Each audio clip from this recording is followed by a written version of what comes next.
But there was another thing as well that I was looking at, and I dare say this is, well, it's definitely a visual influence, and it's a Kenneth Branagh thing.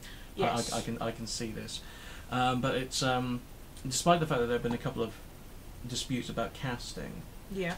For example, Idris Elba playing Heimdall, because of the fact that he's black. Now, Yeah. from what little I see of him in that trailer, he does look fantastic and he looks imposing. Granted, Yes. for a Norse god, he is very dark, but that really shouldn't be a problem, I don't think, as long as Yes. his performance comes through. But also, I mean, there's the obvious effects with the eyes, for example. They might have been Been done, contact, which- but yeah. It's an effect one way or another, whether Absolutely, it's contacts yes, or what yes. have you. But I think that does sort of bring through the thought that actually, although yes, skin tone is possibly not what it would have been in the comic books and so forth,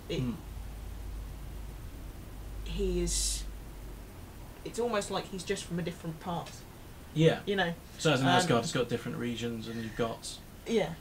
you've got your white Norse-looking types, and you've got Yeah. you've got your black ones, and you've got your Asians, and your Yeah, and that actually having things like the eyes, which in that trailer are very piercing.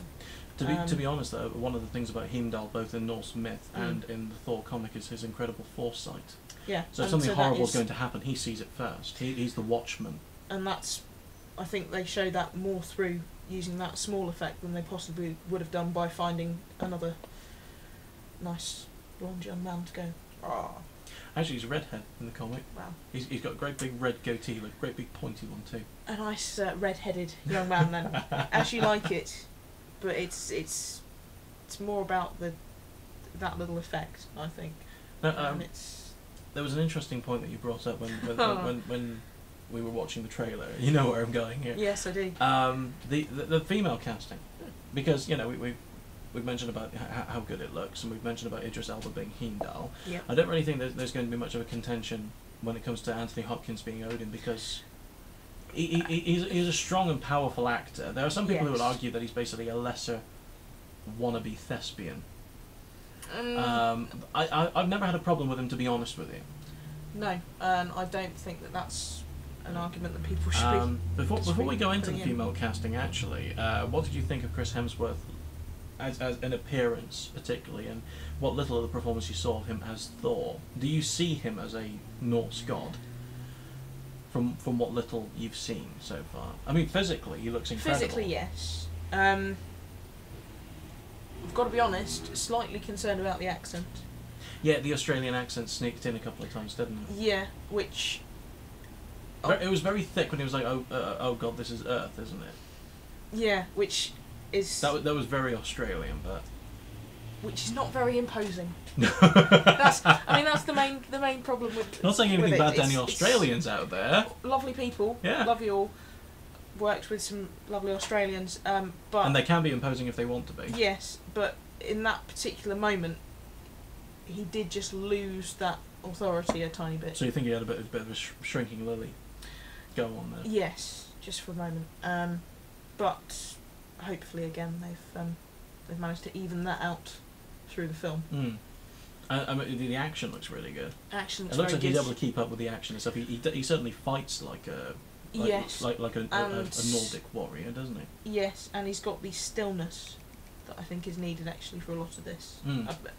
I'm of the opinion that for this role you need to have all that action and all that aggression and I suppose almost fluidity in the action and violence, but you've got to also have such stillness. Mm. Otherwise, you're just somebody's having a scrap. Oh, going back to the female casting. Yep. You get to see in the trailer very briefly Jamie Alexander as Sif, Yeah. Natalie Portman as Jane Foster, and you've got Kat Dennings as her assistant, which I believe is called Darcy. Yes. And we were talking about the female casting itself, how they've actually picked some really beautiful women, really, Which is nice. to be in the role. Which is always nice. Now, a lot of people probably, Thor fans out there, diehards. As soon as Yeah. they heard Natalie Portman was going to be Jane Foster, Mm. all they think of is Padme in Star Wars, and suddenly just go, why? Why Kenneth Branagh? Why? Now, but she's more than just one role. Let's be fair. yes, and that's probably the only role that she's, or one of the very few roles she's chosen, which has been a sort of big blockbuster role. The majority of her work through her life has been interesting films. I mean, if you go back to sort of as far as things like Leon, you know. Oh, Leon's fantastic. You know. And of course, a lot of people forget that she's in well, Leon, well, however you pronounce it, you know. As you like it, but you know, fantastic work there from somebody that young. And then you go through to, yeah, she's done Star Wars and things like that, but then you go through to things like V for Vendetta. Yes. Which, you know, I rewatched that again recently, and she is phenomenal in that, because you do get real progression through Evie over the course of that movie. Which is actually far more important than just about any of the other characters. And also on a side topic, because I was discussing this with Mandy, my wife, recently. For those of you who don't say, just little, Mandy's my wife. We were talking about women with shaven heads. Yeah. And so on, because a friend of ours, who I've mentioned in the past, Hayley, also known as Boo, who works at Ink Studios, her fiance is the one who's done my arm.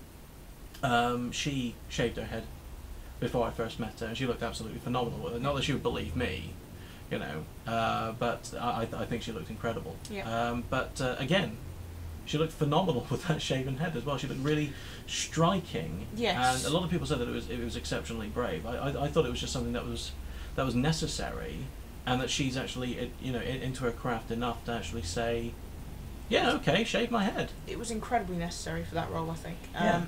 Which is the sign of a good actor, really, because they do the necessary things. A lesser actress would have voted him for the skull cap. Well, or something, I mean, it goes back to the Arnold Schwarzenegger in Batman and Robin thing. Yeah.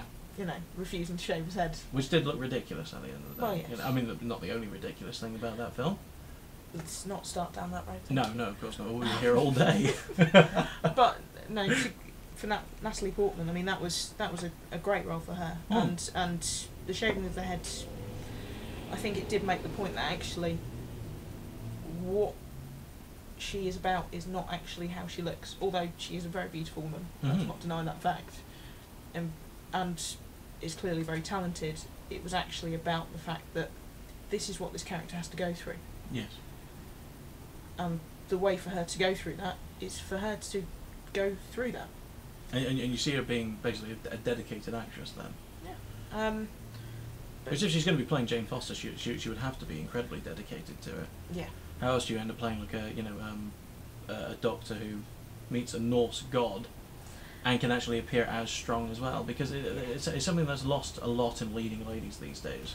They say it a lot, but it's very rarely true. Oh, I think she's just as strong as whoever the male lead is in such a big action film. I mean, you end up hearing it from so many Bond girls, and it turned out to be completely false. Tends to be a little bit pathetic. Very, very rarely does it turn out to be true.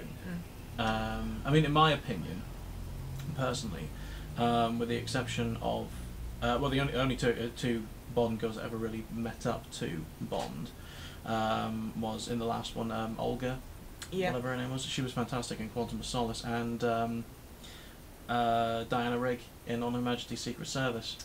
The only two to ever really, to only ever really sort of like meet Bond on that level, you know, and that's because of the fact that they are both incredible and dedicated actresses.